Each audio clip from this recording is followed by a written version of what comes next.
Hey friends, welcome to the channel. I'm Ken Smith and you are gonna love this video. It's a 1927 Model T Roadster that was kind of turned into an Undertaker's vehicle.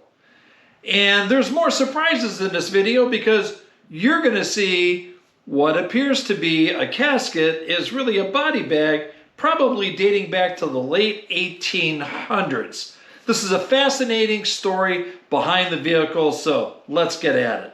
John W. Mitchell Sr. Correct. All right, this is your Undertaker's truck. Correct. All right, I walked by this display. I'm at 2025 Old Car Festival. I saw this yesterday and had to make it a point to come by and hear the story behind this. So John, tell me about this truck. All right. We purchased the Staffen Funeral Home in 1981. Okay. And it had been in existence since 1853. We're the third oldest funeral home in the state of Michigan. Okay. At one time, the Staffens bought a 27 Roadster pickup from Palmer Motors, one of the early Ford dealers in Chelsea, Michigan. And he knew that a Model A was coming along. Okay. So we hunted and hunted. We found this in Jackson, Michigan.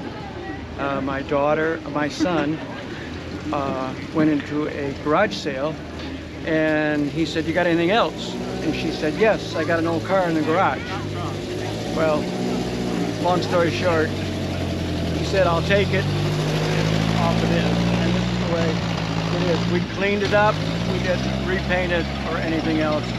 I'm an aftermarket. So this paint was on there when you got it? When we got it. Okay. And I'm an aftermarket guy, so there's a lot of stuff on this car that either Henry didn't do it or a lot of people didn't do it, but I love doing it. As for the Wicker burial, not burial. Let's go back there and check that out. Okay. So when I walked by here yesterday, I saw this and I'm like, this looks like a Wicker casket, but it's not, is it? It's not. It's actually a Wicker removal box. So is that like today's modern body bag? Yes. Okay. Yeah, really. And sometimes back in the early years, people died at home. They had to be embalmed at home. And when they did that, if sometimes there's called a cooling board where they laid the body on. If they didn't have a cooling board and they had one of these, we would put the body in there and hold it there until somebody either made a casket or designed one or whatever, and then brought it to the house, took the body out of this and put it in the real casket and went on with the funeral. So this is probably something that's actually been used and probably used multiple times throughout its history. They have used this casket since way before the turn of the century. Okay. And up to about, we have notes and things in some of the papers and things that this was used in the late 20s as well. Okay. We have two more of these, but they've suffered getting wet and whatnot, and so they're kind of twisted and everything. Sure. If you see the little knobs on the top, I didn't know what it was, and yesterday a man came along and told me that's where they had the handles. Okay. And so so handles to remove the top, or? Yes. Okay. Go like that. Got it. And move them. Got it. There's been a lot of interest here. People have called this everything else but me. Yeah, I don't, you know, with my size, I don't even know that I'd fit in there, but. Probably not. Yeah. But we've had this truck for 10 years. Okay. And we've had these in the barn forever. Okay. And I always, take one down. And no. People aren't going to like that. Yeah. Holy tamale, pictures, would you stand there? Would you? Oh, it's absolutely fascinating. That was, honestly, that's what drove me over here. When I saw this, I'm like, I've got to know more about that, because I can't imagine that going in the ground. No. And so that makes perfect sense. Right. In May, I was awarded by the state of Michigan an honor of 60 years as a licensed funeral director in the state of Michigan. Wow, that is an honor. Yes. So is this been passed down generation to generation, or? Well, the Staffens had 4 people. The original one was Frank. Then there was another Frank, his son. Then that son had another one and called Frank, but they called him GL. And then he had a son that came into the business, but the last one really didn't like it, and so then we bought the funeral home in 1981. So you mentioned that there's some aftermarket goodies that you've installed in this. What exactly have you put in? Well, all of this. Okay. Stoplight, this light. They look very period correct, though. They are. They're, okay. They're period. Yeah, absolutely. Here is a spotlight. Okay. That I bought NOS in its original box. So NOS, for those who don't know, stands for what? New old stock. New old stock. Okay. And then these were very prominent in the 20s and 30s. The fender lights, and so I have those hooked up. Alrighty. And then in the front, I have these driving lights. Okay. And somebody told me they never had driving lights in 27. And I said, oh yes, they did. Uh-huh.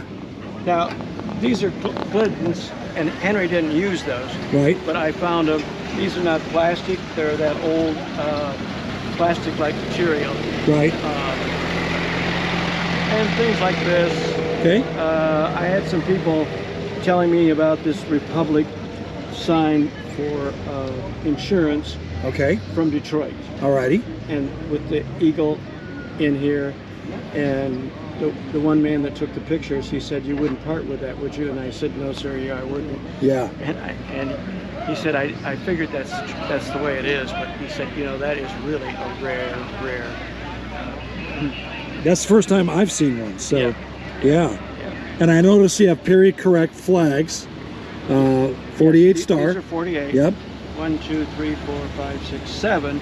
Very unusual. Usually there are 3, 5. Right. You hardly ever see 7 flags. Yeah, this is the first time I've seen 7 as well. So thanks for pointing that out. A lot of people use these, but they put the brand new flags on. And right, this was 48 stars when this was around. Yeah. Oh, up there is a awning over the front. Okay. That was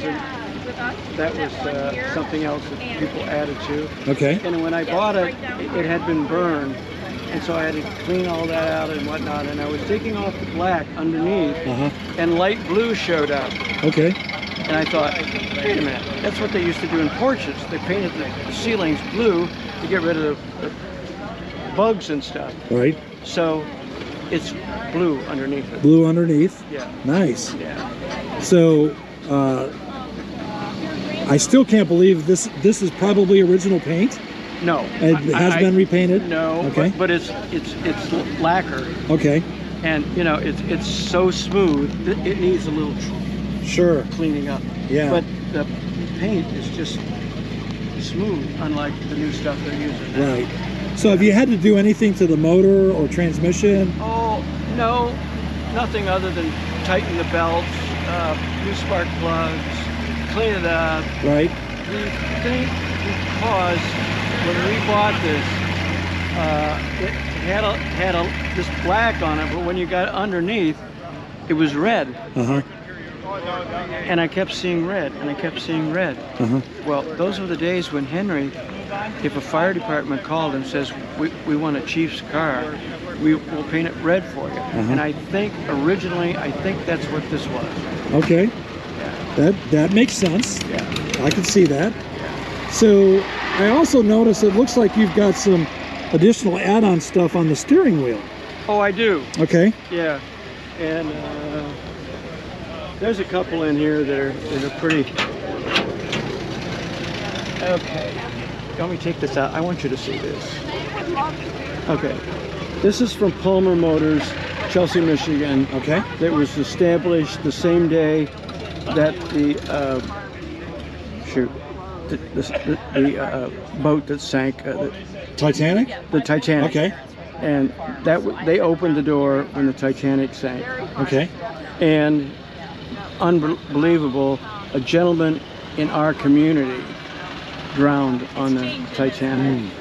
But this is a thing that you put up here by the controls. Okay. And it checks you at how long you had oil in it, how much gas was put in it, and then this thing fits right. I'll have to do it. Oh, there it is. Okay.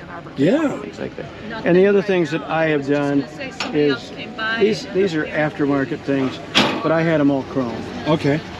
Major expensive, but I can imagine. And I've got a clock over there. Okay. I see that. And there's that silver one hanging there.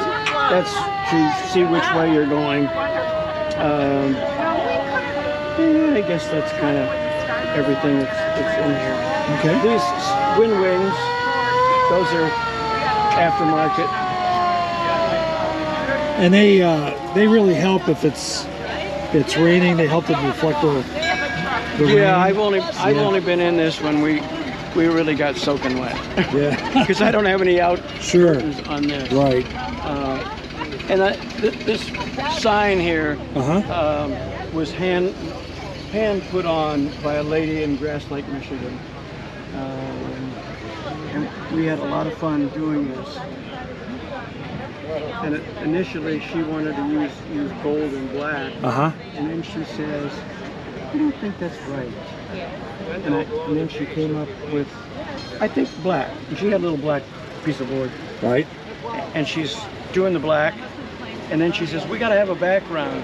So she goes over here, da-da-da, da-da-da-da, and puts that on the board. Uh-huh. And I said, oh, I really like that. And she said, okay, so there it is. It looks fantastic. Yeah. Well, thank you so much for just spending some time talking about the vehicle and giving me a little history on a casket body bag. That's fantastic. And, yeah, there you go. There's not another one here. Yeah, and it's very interesting. This circle of cars are the ones that are going to be judged. right. Yeah. So I really appreciate you sharing some history and whatnot. I'm going to walk around the vehicle just so that the viewers can see all the way around. But thank you so much. Oh, you're most welcome. Thank you. Alrighty. Just wait, down here, on this side. We're headed out to main gate. Kids are coming. All right, and we can see all the way around this. Out of the way. Yeah. It's good seeing you. Okay, nice. This is just an absolutely beautiful and rare vehicle. Something that you won't see at your typical car show. Like the Absolutely exquisite in every way. Yes, we did too. We went back a couple of years ago. Pardon the pun, but I was just dying to get over here. I think so. Yep. Yeah. He was teasing. It's gonna bump. Just like the van seats all those years later, remember the various cars did the same exact thing as this thing did? There's little information that you can eventually do some freeze framing and continue to read on. But this gives you a little bit of history on the truck. Yeah. And definitely take the time to go ahead and just freeze frame and read on. I really hope you enjoyed John explaining everything. It was fascinating for me to see, and I'm so glad I was able to catch up with him. Have a wonderful day, and you all be blessed.